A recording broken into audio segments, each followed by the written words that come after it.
Can you explain Noah's Ark? For a long time I've heard that people mocked Noah, but nowhere in Genesis does it say that. Some suggest that it's implied in some New Testament verses, but some believe that it came from Evan Almighty or the Quran. Well, we can absolutely imply that it did happen. The main thing is that we do know that he came from a family of preachers. If you study the Genesis text very specifically, you will find that not only Noah, but his father and his grandfather were preaching that God's judgment were coming.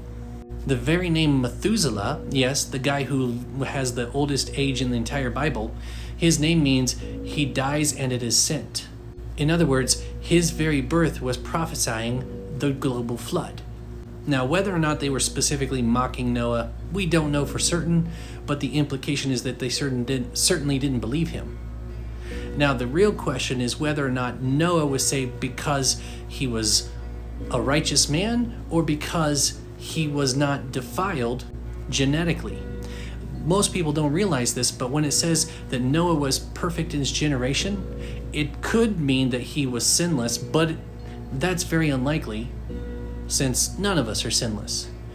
What it also can mean, and I believe is true, is that it means his genealogy was untainted, because it talks about how the sons of God, which would be angels, cohabitated with the daughters of men, creating this half-spawn human and angel hybrid that we know as the Nephilim.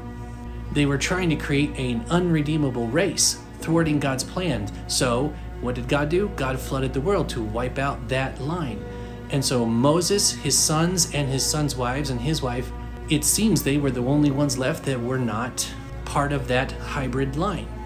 So in either case, it's not that far-fetched to believe that people would be mocking him. We get mocked today. And if you're building a giant boat when there's never been anything called rain before, and the concept of a flood didn't even exist in that time, it's not that hard to believe.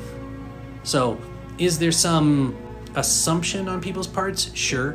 And do we want to have Hollywood teach us what really happened? Of course not. But I don't think it's a bad thing to assume that it could have happened or did happen.